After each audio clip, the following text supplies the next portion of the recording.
Hello, my name is Brian Puente. I support Adobe Creative Cloud here at the University of Arizona, and today we are doing a workshop on Adobe Lightroom. In this workshop, we will be taking a look at Lightroom and then going over some additional information about it, including navigating the interface and creating presets and editing basics. So if that sounds like something that you're interested in, that's what this workshop is for. Hello and welcome. Nice to see you all. So feel free to ask questions as we go. I will do my best to answer them in the chat. But basically, we're going to go ahead and get started with Lightroom here. So what is Lightroom? Basically, with Lightroom CC, it is built to be mobile, so it's with you everywhere you go. We're going to be working on the desktop version, and we'll touch on the web version and make sure that you know how to get there. But the idea is that Lightroom is with you kind of wherever you go. Once you learn the interface on desktop or mobile, it's going to be very similar on any of the other platforms. So it's pretty cool in that sense. It's built for you to take photos with it. They have some awesome ways for you to kind of learn how people take advantage of Lightroom, which we'll talk about. But for now, what we'll focus on is kind of going over some of the basics of this. So we'll cover some other additional resources as we go. Again, feel free to ask questions as we go. Thanks for joining us for this workshop. We will run until about 5 o'clock, and this will be available for you to view later. So we're going to go ahead and get started. And again, we are monitoring the chat, so let us know if you have any questions.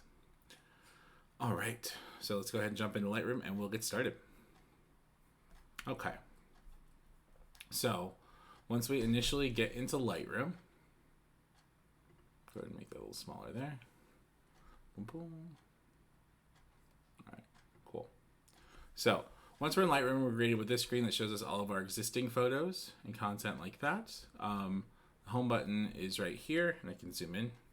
So I always start with kind of navigating the interface over here. So we have some pretty simple interface options here. The plus button will allow us to add content. So we can go navigate to wherever that is. And then we have the home button, which will take us home. And then we'll get started here. But then we have the library, which will show us the different things that are inside of our library in Lightroom. And then we have the sharing options, so we can kind of share things out. We have some photo albums already kind of shared, but we'll go over all of that content in a little bit. But let's go ahead and get started by taking a look at this home interface here. So you can see kind of right out of the gate, it will show you your most recent pictures first that have been imported. And we'll go over importing here in a second. And then you have guided tutorials that can kind of walk you through how to pull off certain looks and things like that. So I won't dive into those, but you can see some of them are really incredible. And out of the Adobe applications, really, I think that Lightroom and Photoshop kind of have this whole guided tutorial thing nailed. I highly recommend going through these. They add new ones pretty regularly, and I've learned a lot by kind of going through them. And the other kind of cool thing is they kind of have a were you satisfied rating on here, so you can see what other people thought of the tutorial you were trying, which is pretty cool. But let's go ahead and talk about some navigational elements first. We're going to go ahead and start by showing you how to import your existing photos. So want to add a photo, there's a plus button on the top left hand side. We will hit the plus button and we will navigate to wherever our photos are. I'm going to go ahead and add a photo since I already have some in here. Just basic folder navigation to the location where your photos are. It's assuming that I can find one that I want to use. All right, cool. So let's go with this one. Then we'll review for import. You can select multiple ones, but I'll just pick this one. Then it will show up over here. And then we have some options here. We can select multiple things. We can also send them to an album straight away, which is super helpful because Lightroom is also a tool for organizing your photos. So you can create new albums here. I'm just going to go ahead and import them into the general folder. Then we'll talk about how to create albums in a little bit. And we'll hit add one photo. Perfect. So that added our photo to our library. And then we're going to go ahead and start by taking a look at the pictures that we have. So I'm going to go to the library section next. And this will show me all the different pictures that I have here. So then I have a few of them for this guy. A lot of these were taken at Adobe's big creativity conference last November called Adobe Max. So some pretty cool stuff here. But we can kind of scroll through and see our different photos that we have here. And these are all stored, when you use Lightroom CC, they are all stored on Adobe Creative Cloud so that your images are available across all of your different devices as you start kind of working through them and how they look. So you can kind of make the adjustment in one spot and have it everywhere, which is pretty cool. So just to kind of show you a few of the different views here. We have this kind of tiled view here that shows you all of your different images at their different sizes. We have this more kind of squared off bit here that shows you the entire image, and there's no bounding box, and there's little bounding boxes around them. So you can see where they are. These check marks are here. These check marks indicate that they are synced and backed up, so that means that once that they're synced, they're available on all your different devices. If they're not synced, then you won't see this check mark here, and basically you'll be able to sync whenever you're connected to internet. So you can import things before, if you're away from a computer for a little bit and then come back, and then once you're on the internet, you'll be good. And this last one kind of shows this marquee view here where you can kind of see these guys in bigger detail. Those are cats. But you have kind of these three different views here. Okay. And then you can also, this little button right here will let you sort by things. So these sort options can be super helpful. You can sort by when they were imported or when they were captured. So captured means that when the camera took the picture of the photo here. So we'll get into metadata and things like that later. But this is how you will know, this is how you can sort by how they were captured. And then you have import dates, and then the last time you messed with it would be the modified date. So you can see the latest things that we've made changes to. But we'll go ahead and go with capture date for now. Cool. So we're going to go ahead and pick a photo to start working, and we'll kind of walk through some of the basics here. So let's go ahead and grab, let's see here. We'll start with this one. So open this up, and then here's my photo.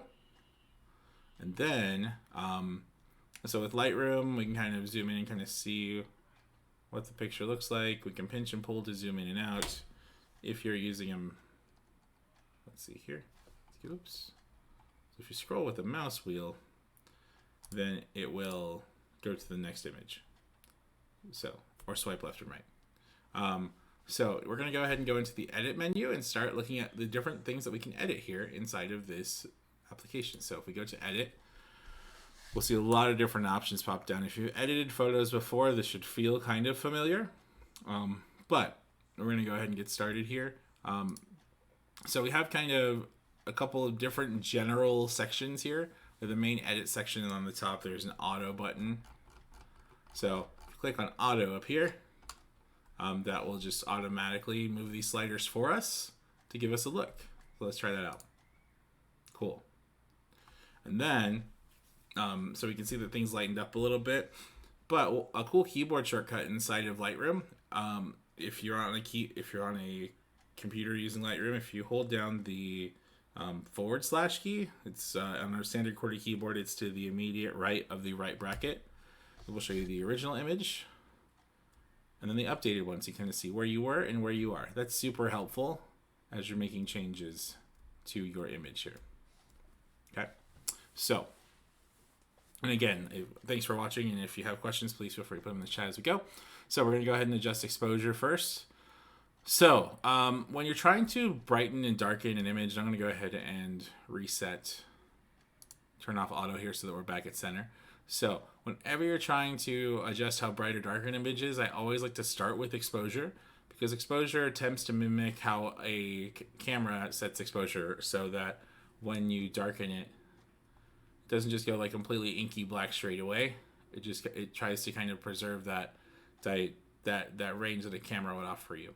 So whenever you're adjusting exposure, especially if it's properly exposed, I always like to lower the exposure a little bit, just so that when I go through and manipulate other things like contrast and highlights, I don't lose as much information as we kind of go through. You see that the brighter and brighter it gets, things get more and more white. And then when they can't get any more white, it's called absolute white, and basically everything's kind of blown out here, and that may be a style you're going for, but not what I'm going for.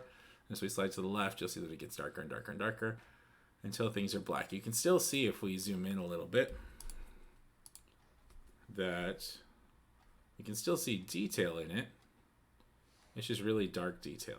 Whereas if we went and threw the exposure all the way up, it's really hard to see detail when things are that bright. So generally, it's better to be a little underexposed than overexposed, because you can always pick up the exposure a little bit. Cool. All right, so let's go ahead and lower the exposure, and then we will play with the contrast here. So again, just kind of going over general stuff. Contrast is the amount of difference between the brightest brights and the darkest darks. So if I slide to the left, you'll see that everything gets a little bit more uniform in brightness. So things get a little bit, basically like everything's moving further towards gray. Whereas if I slide to the right, the blacks get blacker and the whites get whiter, and we get kind of this this more defined color separation here. So I'm going to go with a little bit of contrast pushing. The way I like to think of these is that these are, whenever you adjust any of these sliders, it's a salt and pepper proposition. So you use salt and pepper to season food. You don't eat salt and pepper usually. So I highly recommend just kind of playing with these a little bit to less is more, essentially. And if you ever get lost, you can always try the auto thing, kind of see what it did. And try and mimic that and see if you like it. And those are switchable on the fly. So I'm going to go ahead and bring up the highlights a little bit, just so you get a little bit more pop out of those turquoise right there. And then you'll see that highlights take the brightest part of the image and make it whiter. Just slide to the right. Make it darker. Just slide to the left. There's little, and I'll zoom in a little bit so you can see this. You'll see there are positive and negative values as you control these sliders. So we are highlighting the highlights, or making all the brighter parts of the image brighter when we go into the positive, and then making it darker when we go into the negative. So I'll just make them a little bit brighter. And then shadows work the opposite way. So negative will make it darker, like so. And then positive will make it brighter. And you'll see it's only the darkest parts of the image. Shadows only manipulates the darker parts of the image there. Okay? And then you have, and I'll go ahead and bring that up a little bit. And then I have whites. So this takes all the pixels that have white in them and then makes them more pronounced. So a little bit different than exposure. So there's whites right there, right? Just brightening the whitest parts of the image. And exposure, you'll see, increases the overall brightness of the image. A little bit of a difference there. So probably too much with that. And then blacks will do the opposite. It will make basically increase all of the black in every pixel, and then decrease all the black in every pixel. Just slide to the right. So I think that looks pretty good. Go ahead and adjust my brightness here. All right, cool. So now I'm going to go ahead and take a look at some color. So we have white balance here, and white balance is basically your camera, when you take a picture, the white balance is what your camera sees as white. As shot looks fine here. Oops. So, but if we wanted to adjust this, we could manipulate this color temperature right here. To the immediate right though, you have, let's go with as shot. And then that's as shot, and then you have auto. And then you have custom, which is where we can kind of dial it in. So auto, you'll see, made it a little bit more yellow. But if we wanted to set the white balance ourselves, there's this eyedropper here. We can click on that. White balance selector is on. Then this little grid pops up. Now this little grid is kind of important. Let's go ahead and zoom in and I'll show you what I mean. You'll see this little crosshair right here. With a couple different tools we'll be using, that little crosshair is showing us where the cursor is pointed, and the little loop outside of that, they call it a loop, is showing you the pixels at a much tighter scale here. So what we're trying to do here when we try to find white balance is we either want to find something that's completely white, or we want to find a neutral gray to set our white balance to. So a neutral gray may be like up here in this kind of pewter area, but I'm going to see if I can find a white pixel. I'm going to say that that is what white's supposed to be. And if I click on that, you'll see that it sets that value as completely white and then adjusts everything else to match, which is why that auto made it a little bit more yellow. Okay, cool. So you'll see the values here. You don't have to live with them if you don't want to. You can manipulate them should you choose. So what you'll do is that you will, we have this temperature here, right? If we slide to the left, it will add more blue to the image and basically call it cooling it. So we get a cooler color, more blue. We can get kind of extreme with it. Again, just to kind of show you the example here. And then if we slide to the right, we add more yellow. Cool. But again, that's probably way too much for what we're doing. So let's go ahead and back it up a little bit. Cool. Salt and pepper proposition, like I was saying before. And then we have tint. So color temperature is how kind of warm or cool the image is. Tint is going to be kind of how green something is. So we can tint it blue, we can tint it green, we can tint it purple. So typically, again, just a little bit more. So if something feels a little bit too kind of like green and fluorescent, you can slide this to the right to basically remove the green by adding purple. Cool. You can do that. And then if you manipulate this stuff kind of all wild and you want to get back to center, you can double click on any of the discs to get back to the center point there. So this is at 12, and I think that this was at like 8. Cool. Then we have vibrance and saturation. So what vibrance is basically, actually we'll start with saturation. So what saturation does is that it increases the vibrance, the intensity of all of the colors in your image. So you see that as I slide to the right here, everything gets way more vibrant, right? So basically all of those colors get more and more intense. But it kind of looks a little orange or red to me there, so I'll double click that. I may want to increase the saturation a little bit to make those kind of green sections pop a little bit. So I'm going to make that right there, just a little bit.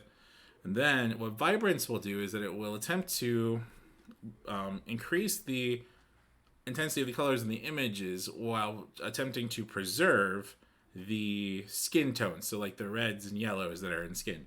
So you see as I kind of crank that up,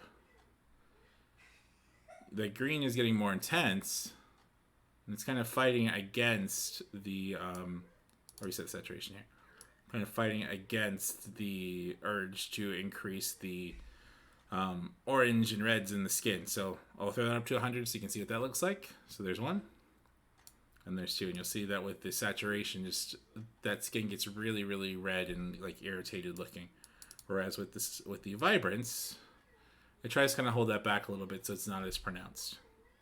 Again, a salt and pepper proposition is what I recommend. If you slide to the left, you'll see that that vibrance will basically pull all the color out of it, desaturate it. If we just use saturation, everything goes black and white.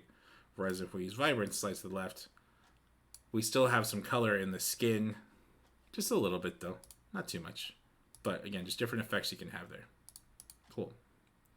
So let's see what auto would do here. That looks all right. But let me go ahead and increase the vibrance a little bit. Cool.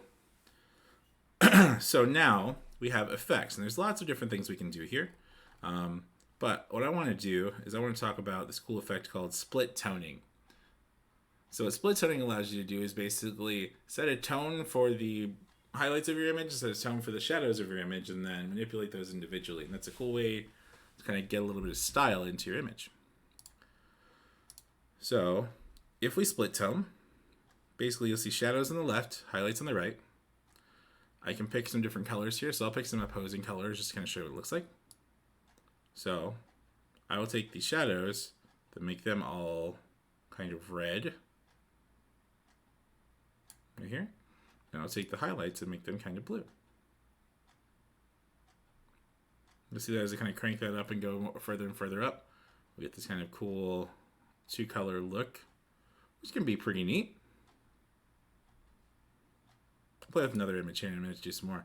And then we can, with this disc in the center, kind of pick what we lean more towards. So we can make it more blue or more red. Basically, that's split toning, and you can get kind of crazy with it if you increase the brightness and things like that to kind of get more wild looking images. You can kind of see here, if we kind of crank them super hard, we get these really distinct kind of like two color variants here. So you can get some kind of wild stuff happening pretty quickly with these things. But again, I tend to say it's more of a salt and pepper proposition, so I'll definitely lower that down a bit. And we'll just kind of try and find the space in between. That makes these look good. And again, we can hit that / to see where we were and where we are. See, we've made some pretty big changes to this already. Cool. All right. So let's go ahead and pick a different image here. I'll go back to this guy, and then I will choose this plane right here. So I'll go to my edit, then we'll go down to effects, and then we have texture, clarity, and dehaze. So what dehaze will do, actually this might be a good one for dehaze. Let's try and dehaze this. So if we click and drag that, you'll see that that haze, that kind of glow that's there from the neon that I shot the picture of, we can get rid of some of that glow and really kind of see through it. Because what it's doing is just kind of punching down those kind of hazy colors right there. You can also increase the clarity. And you'll see that that kind of gives some more definition to the edges here. And with this image, because of how kind of extreme it looks, we may want to keep this, but typically, like I said, it's a salt and pepper proposition, but clarity and dehaze are awesome for when you're shooting neon, is kind of the short version of it. You can do that and then get kind of way closer to your anticipated output. And then again, this is where we were, kind of like glowy, and here much more defined, much more sharp lines. Pretty cool. And then texture basically will add some like grit to the image. Well, that may be cool, what we're looking for. Let me zoom in here real quick. Kind of see what that looks like. So kind of around his face here. As I increase that texture, we'll see it kind of gets more grainy right around this area here. Just kind of sharpening up those pictures and providing a little bit, those pixels, and providing just a little bit of texture and pop. Again, like I probably don't want too much, but you can kind of adjust those to get a little bit more of a interesting look there. Cool. All right. Get into info in a little bit. Let's go to edit. Cool. And then let's go ahead and pick this one. And then we have other things like vignette, midpoint, roundness, and all those stuff. So if we have a vignette that's going to build a little white or black halo around our image. So if I grab this vignette and crank it to the right, you'll see that you get this kind of white ring around this. And if I crank it to the left, I'll get this dark ring around it. Cool. So we can adjust where the midpoint is. And that midpoint adjustment is basically just kind of how focused our vignette is. So the further it is towards the left, the more focused it'll be, which may be what we're going for. And the further it is towards the right, the more kind of on the outside edge it will be. It kind of depends on what you want to do. If we're going for something kind of dreamy, I might go with a white vignette.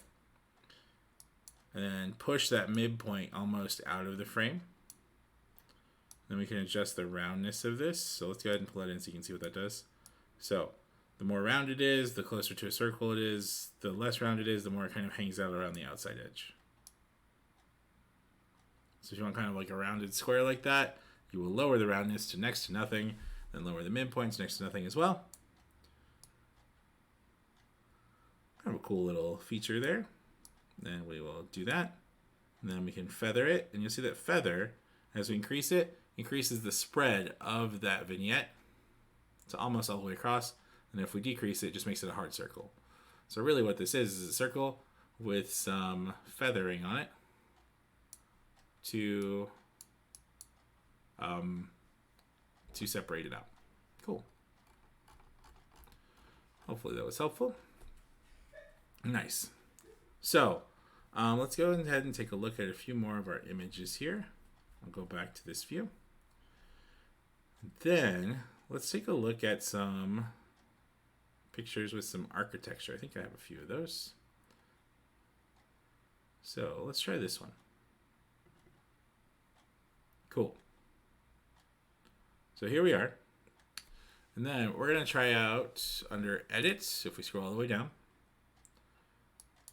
we can hit Auto and kind of see what it'll do. See that it made that pop way more by increasing the exposure a little bit, lowering the highlights. So I think that becomes a more interesting picture now. There's some denoising and things like that that are happening. So I'm fine with that auto section there. And then I'm going to scroll down. And I want to talk real quick about, we won't go through all of these, but we'll go through a lot of them. We're going to go ahead and take a look at optics. So when you shoot with a camera, you will find that there is metadata for the images that you take. So if you click on this little eye down here in the bottom right hand side, this guy, this will bring up the data for your image here. So this was taken with an iPhone 6s Plus on this date at this ISO, and this is the f-stop and the shutter speed. So if you take pictures with cameras and things like that, you can, with your phone too, they all have ISOs or like the sensitivity of the sensor. And then they have f-stops, which is how opened or closed your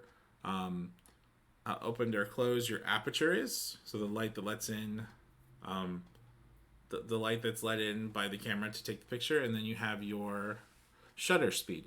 So how fast the picture was taken. All of that's available to you here. The reason why I point it out is because as you're working and you're taking photos and things like that, one thing that you may want to know, especially if you take a picture you like, is what the settings were for it, so that you can kind of replicate it. Yeah, I liked that look, so maybe I'll try another image at that shutter speed and that exposure in those same conditions. In this info section, you can give this a title, add a caption, put in copyright information if you want. This is from November 5th, like it says, at 9:30 p.m. in Los Angeles. And this is just because my phone has location services tagged when you take a photo, so that you know where the picture was taken. This was right by the Staples Center. So kind of cool. And you have that available to you. But the reason why I mention that is because that metadata is going to inform these two buttons right here. So if we click on enable lens corrections, we can select our camera type and then hit OK. And then it will automatically correct for any known issues or skewing that happen as the result of the camera that you took the picture with. So if you're taking this with a DSLR, for example, you could go over here and then under lens profile choose, I don't think I have anything that's started on my Canon here, but you could just choose the camera and then the lens,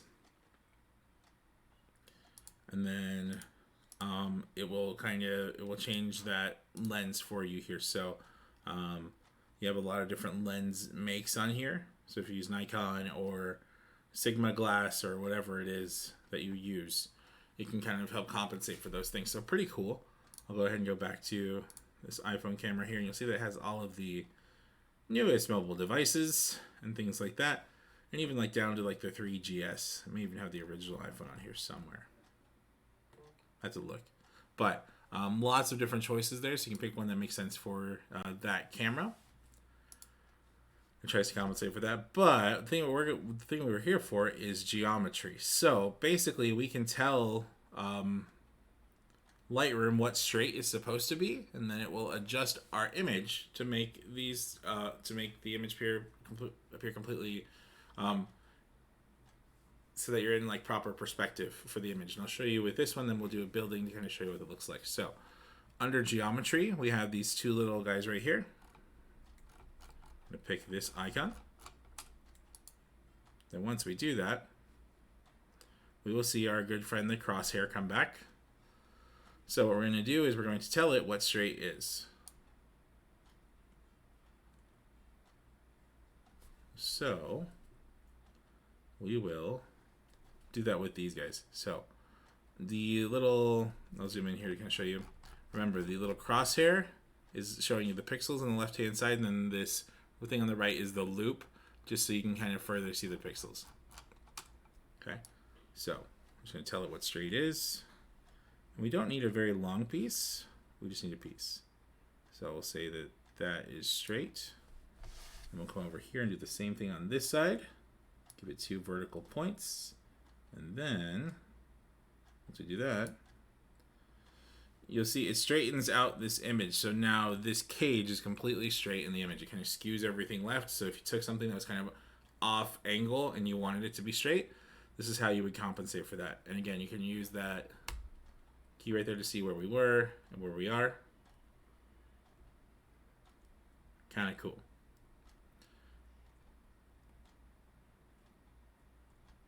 Nice. So let's go ahead and pick an image with some buildings to kind of show you that in a little bit larger scale. So let's go ahead and see, where is that image here?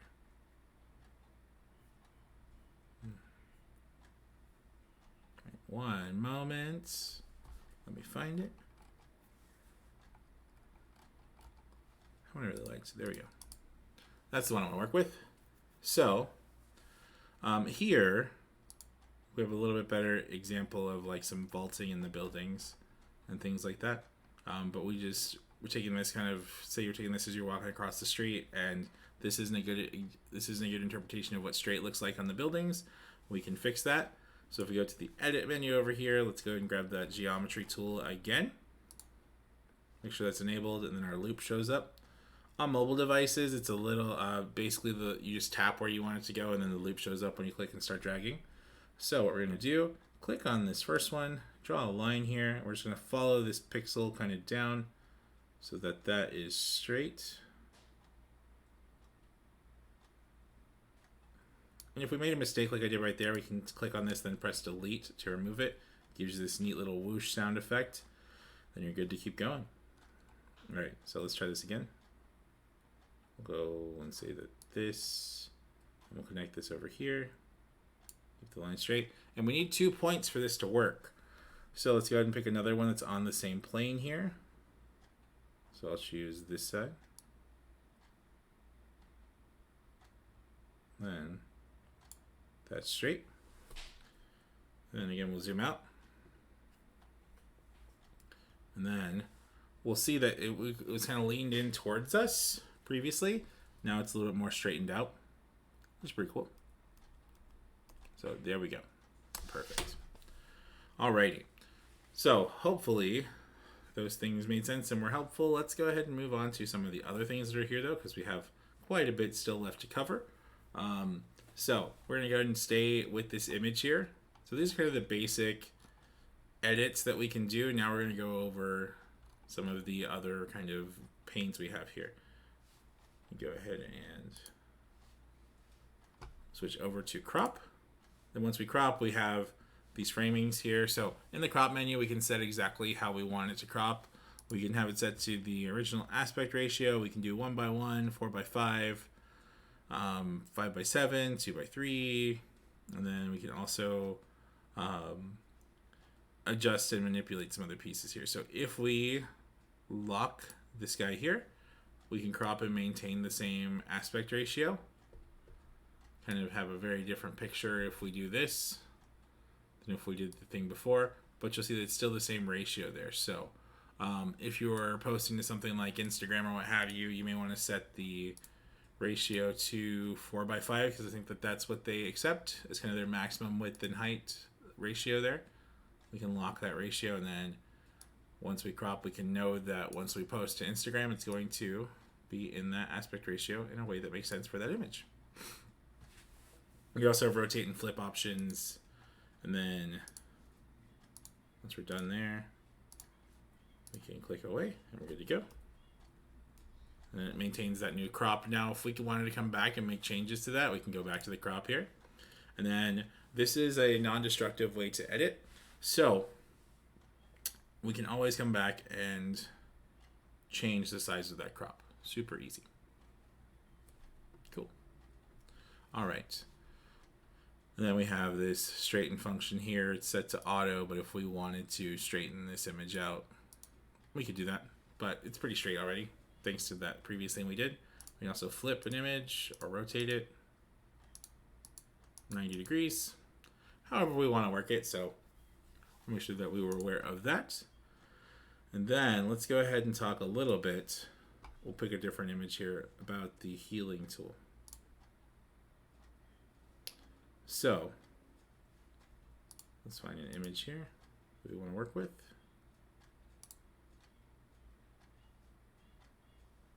And then, cool. All right, so we're gonna go ahead and use the healing tool right over here. So the healing tool is pretty easy to do. Basically, you get this kind of crosshair situation here. Then you can pick either clone or heal. I recommend heal for the most part because it's going to ask the computer to do the work. So we're going to go ahead and try and remove this kind of stain from this table. Just going to kind of paint over what I want. Ooh. Cool. So remove that spot, then you can see where it's cloning that from. So if you wanted to make changes to this, you can just grab this right one and change the sample area here. You can see as I change that sample area, it moves around. So we can kind of find the right sample area that we want to use. Then let go. Cool. And that smudge is off of that area here. So I'm holding on the space bar to kind of navigate around some more. Let's try and get rid of this maybe. So we'll try and get rid of this H&M logo. Don't know if it's going to work. We're going to try. So we're going to get rid of this. Cool. It did an okay job. But we can see that I probably didn't make a big enough selection here. So let me go ahead and paint some more. It's going to make a bigger selection. And this is going to be a little tricky. Just because of where this is positioned, so it may not be a perfect situation here. And this may be more of a Photoshop type of thing, but just kind of show you like it's really good at uniform shapes in places like this, but in a section like this, we may be better served working in Photoshop. And admittedly, I'm not the best at this particular aspect of Lightroom, so your mileage may vary on that, but might be able to get kind of close. Cool. So I'm going to show you what it looks like. And again, if you made any mistakes, you want to remove stuff, you can select and then delete to remove it. And you'll see I can kind of stack these on top of each other too.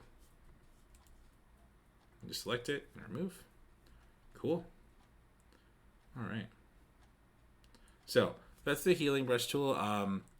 There's also this visualize spots area here, which will kind of show you in more extremes where things are. So let's go ahead and pick a different image and we'll see what that looks like here. So you can really kind of see if there's anything in particular that we want to get rid of. Cool. So let's go ahead and visualize spots. And then we can really see kind of in super high contrast where some issues might be.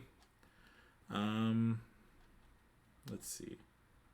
All of this is pretty, let's say that I wanted to get rid of this little guy right over here. So I'm going to adjust the size of my brush. And I'm going to paint out this little area right here. And we'll see that that worked really, really well. So when I click away from it, I can barely tell that there was a change there. So these more uniform patterns, Lightroom is going to be really good at dismissing, helping us kind of get rid of it. And then if you hit that, you see where we were. This is where we were with this image. And that's where we're at. So it's really good at kind of removing those little pieces here. And if we wanted to get kind of nitpicky, we could go in right here and get rid of maybe these two like spots on the carpet. And maybe, let's zoom in here a little bit. So you can see we can get kind of nitpicky. Maybe try and get rid of some of the dots on the canvas here, or what have you. But pretty cool tool, kind of baked right in. You don't always have to go to Photoshop if you want to do like quick heals on a flat surface. Let's grab a face real quick and we'll talk about that. See if we have one here.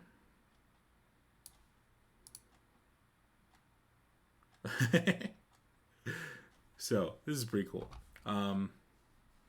But let's see if we can find a different one.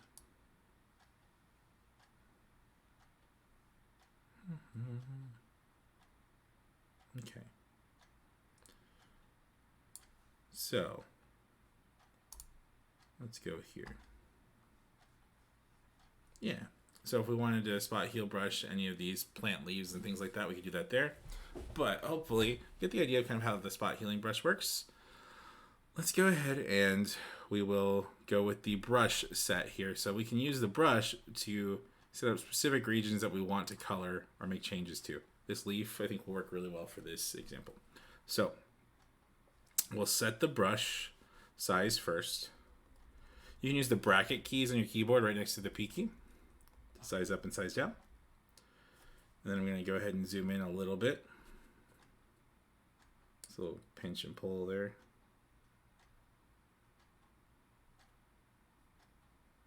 Cool. Then we use the space bar to kind of curse over here. And I want to kind of grab the red parts of this feather. So I'm just going to paint.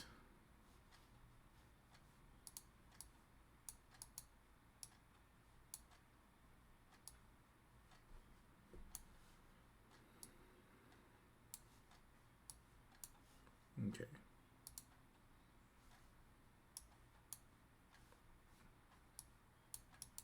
Okay. Let me go ahead and get rid of these. Boop. Yeah, the areas there. Add a plus. Choose this. And then I will set the size of my brush kind of large. And then we will paint. And then we'll make some adjustments here. And then we'll see that, let me zoom in a little bit. In the area where I painted, we will see pretty drastic changes to this. So if I want to desaturate this area, I could do that. I can go through and pick a different color to paint with. So you see that I can change the color of an area just based off where I painted. So more red, or more yellow, or more purple, or more green. And continue to kind of move it. So this is the painted area that I have here. I can paint some more if I wanted to. Gonna get a more full area, but we use that paint to kind of pull off different effects here. One thing that we may want to try and do here, that where that paint may be kind of cool, is here on these roses. So let me go ahead and turn down the saturation. And then once I paint, we should see that we want this pink rose to be more desaturated than the rest of them. So we can kind of take that and kind of paint that over. Then we'll see that kind of pink rose start to get kind of more black and white. Going for kind of like moody thing here. Cool. And if I'm like, yeah, I like that idea, but I want this to be painted over something else. So once I hover over this dot here, I can move it. See, what does it look like over there or over here? Trying to put it where I want it. Cool. So hopefully that helped out, made sense. And then we have Then we have the gradient tool. So let me go ahead and pick something where there's a bit more uniformity here. Let's go with this guy. Then we're going to go ahead and take a gradient, and then we're going to make it really cool. And if we click and drag, it'll create kind of like this duotone effect here for this gradient. Then we can move it around and down so it's way cooler on the top than it is in the bottom. So we can get some kind of fun colors going there just by moving where this gradient is on this image. So we have this kind of really nice looking filter that we can apply, that we can make changes to on the fly here. I like this actually quite a bit.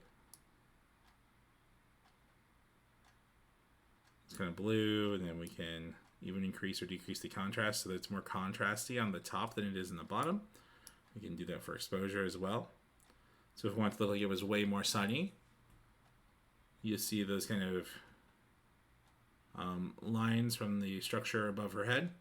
Kind of increase that exposure. It feels more sunny, like that. And then we can maybe crank up the shadows so we can kind of get that sun kind of right where we want it. And then, if we wanted to erase certain sections, we could erase those sections and the rest of the gradient persists. So we can kind of punch her out of that if we wanted to.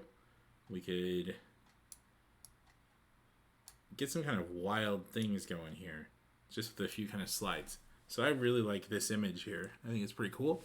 And then, I think I'm pretty happy with how this sits. Now, if I wanted to share this out, what I will do, there's a big old share button right here.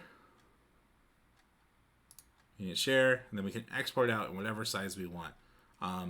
We can even invite somebody to grab this picture later should they choose to. Export the original, export large size is basically 100% quality, export, and then we just hit export here. We get all of our options for PNGs, TIFFs, DNGs are the original with settings. We can send the metadata along with it, along with any copyright information that we want. There are also different presets here that we can manipulate. Basically send it out and then you're good to go. Last thing I want to talk about here though, before we kind of start wrapping up and take a look at what the web version looks like, is if we go back to our images here, let's say I really liked this idea and I wanted to, I can select this guy and then copy the edit settings. So we could edit, then copy, or Command or Control C. Then I can select multiple images like this one. And I can hold down the Command key on a Mac or Control on Windows to select multiple things. I can select these 4 images, then right click. And then, let's see, not right click. So we go to edit, then we paste. We can paste those settings on these 4 photos so that they have similar effects, which is pretty cool. Let's see here if I can get that going. All right. Come over here. Let's see if I can save this as a preset. Presets. Cool. So if I come over here, I can create a preset based off of this. We'll call this multicolor. And then I'll go to a different image. And then we'll go to user presets, multicolor. There's all these other ones too that we can apply. Then we can go through and manipulate those values to kind of get what we're looking for. Cool. So now with that being said, we can go ahead and close Lightroom here, and then we'll go take a look at what it looks like on the website. So if we go to the website for this is lightroom.adobe.com, and then you can pick your pictures and continue to edit them from here. You can also download the Lightroom app on your desktop device and your mobile devices to have access to those as well. So once we go to edit, And we can go through and then we can edit all of these adjustments here on this website as well. This more closely resembles the mobile version of Lightroom. Let's back up here. And then if we come over here to this image, edit the photo, and then we can adjust all of our pieces here kind of as we want to.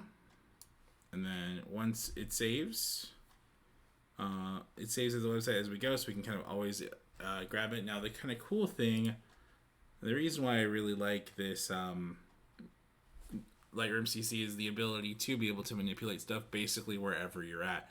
If you have the time and the space to edit it, you could be editing these things kind of wherever you wanted, which is pretty cool. So here's my duotone bit again that I like so much. So then I'll make this kind of yellow, increase that. Then you'll see these kind of shifts in these colors, and you get these interesting effects. Highly recommend taking a look at duotone, because it can do some really neat looking things and give you some neat kind of effects to make things kind of pop. And if you lower them down a little bit, it's just kind of a subtle push in those directions. So you can kind of see kind of before and after. Just kind of made it a little bit more rosy in those blues, which could be what we're going for, but split toning, highly recommend. It's lightroom.adobe.com. You sign in, you have access to it, and you can make all these edits, just like we did previously. Cool. So, let's see here. So to wrap up this workshop, we will take a look at some additional resources that you can look at, and even I would love to show you a few of them, and then talk about one thing that's built into Lightroom that you can use. So we have help.adobe.com, and at help.adobe.com you can see that there are sections here you can learn about different applications. Lightroom is right here. You can go to desktop and see all the desktop applications. I'm going to go ahead and select Lightroom. And there are training manuals and things like that should you want to use them. There's a user guide if you want like an in-depth breakdown of every tool and exactly how it works. And then we have tutorials here. So tutorials are my favorite part. This is where you can go in and start learning how these things work. There's a getting started course for almost every Adobe application. It's really helpful and can kind of get you into stuff. If you're brand new to editing photos, this beginner photo editing course is awesome because it gives you practical advice on how to make colors pop and things like that. But recommend you take a look at these guys. And then we have our website, adobe.arizona.edu, where you probably found this workshop. You can go to training and then our training collection and calendar and see all the different applications and tutorials that we have here. Everything from After Effects to Photoshop and everything in between. And then we have the training calendar, which will show you all of our upcoming workshops that we have. So tomorrow we have one in After Effects. This should be super fun. And then we have open training, which is where you can come in and get questions answered and things like that. We're doing all of these online for the moment. All the links are on these different pages here. Again, the website is adobe.arizona.edu. And then lastly, before we wrap up the stream here, if we go back into Lightroom, go ahead and launch Lightroom real quick. Lightroom. Cool. One of the neatest things that they've done with Lightroom recently is giving you the ability to learn from others and how they do things. So if we go back to the home screen here, we have all of these guided tutorials. And a lot of these are created by photographers who have pretty extensive work. So we have all of these like mini workshops that are basically built into Lightroom that were made for you to learn how to do different effects and things like that. So you can look by the user, but if you go to view all, then you'll see basics, light, color, curves, and all of these different ways that you can kind of push and pull different tools to kind of get what you want out of the photos that you're taking. So maintaining mood, so all these different tutorials to help you learn how to do more with your photos. And they're all guided, so they tell you exactly where to go, exactly where to click. with all of these applications, the best way to learn is by doing, and this gives you the opportunity to do and learn. So I highly recommend you take a look at it. As far as next steps go, this is exactly where I would send you. And then there's some of that split toning we were talking about to kind of make things pop and all of that content and jazz. But cool. Awesome. So that's going to wrap up this workshop. I thank you for hanging out and joining it. If you have any questions, please feel free to email us at adobecc@email.arizona.edu or visit us on our website at adobe.arizona.edu. Thanks for hanging out. I appreciate your time. And we'll see you at the next workshop. So take care of yourself and bear down.